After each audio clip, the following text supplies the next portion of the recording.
1911ஆம் ஆண்டு வெளியான பன்றி ரூபாய் என்று அழைக்கப்படும் 5ஆம் ஜார்ஜ் மன்னர் ரூபாய் வெள்ளி நாணயம் ஒரு குறிப்பிடத்தக்க அச்சுப்பிழையின் காரணமாக ஒரு பிரபலமான பிரிட்டிஷ் இந்திய வெள்ளி நாணயம் ஆகும்.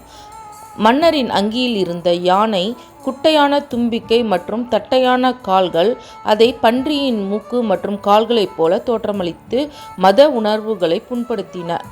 இந்த நாணயத்தின் முன்புறம் ஜார்ஜ் 5ஆம் ராஜா பேரரசர் என்ற பொறிப்புடன் கிரீடம் சூடப்பட்ட 5ஆம் ஜார்ஜ் மன்னரின் மார்பளவு சிலை உள்ளது. இந்த நாணயத்தின் பின்புறம் அங்கி மீது தனித்துவமான பன்றி யானையுடன் தேதி 1911 மற்றும் மதிப்பை காட்டுகிறது. இது அச்சடிக்கப்பட்ட நாணய சாலைகள் பம்பாய், அதாவது நாணயக்குறி ஒரு சிறிய புள்ளி வைக்கப்பட்டிருக்கும். கல்கத்தா என்றால் நாணயக்குறி இருக்காது. இவை இந்த நாணய சாலைகள் இரண்டிலும் அச்சடிக்கப்பட்டன. இது ஏன் பிரபலமானது என்றால், மன்னரின் அங்கியில் சித்தரிக்கப்பட்டுள்ள யானை மோசமாக வடிவமைக்கப்பட்டிருந்தது. அதன் குட்டையான தும்பிக்கை பன்றியின் மூக்கை ஒத்திருந்தது.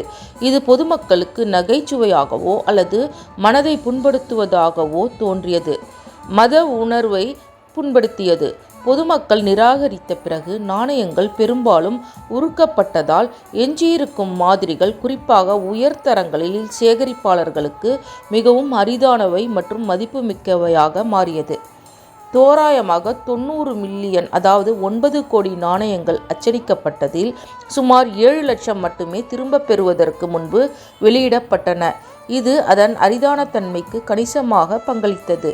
1912 முதல் மன்னரின் அங்கியில் இருந்த யானையைப் போல தெளிவாக தோன்றும் வகையில் மறுவடிவமைப்பு செய்யப்பட்டு வெளியிடப்பட்டது. 1911 பன்றி ரூபாய் என்பது பிரிட்டிஷ் இந்திய நாணயத்தில் ஒரு வரலாற்று தவறை குறிக்கும் ஒரு நாணயவியல் புதையல் ஆகும்.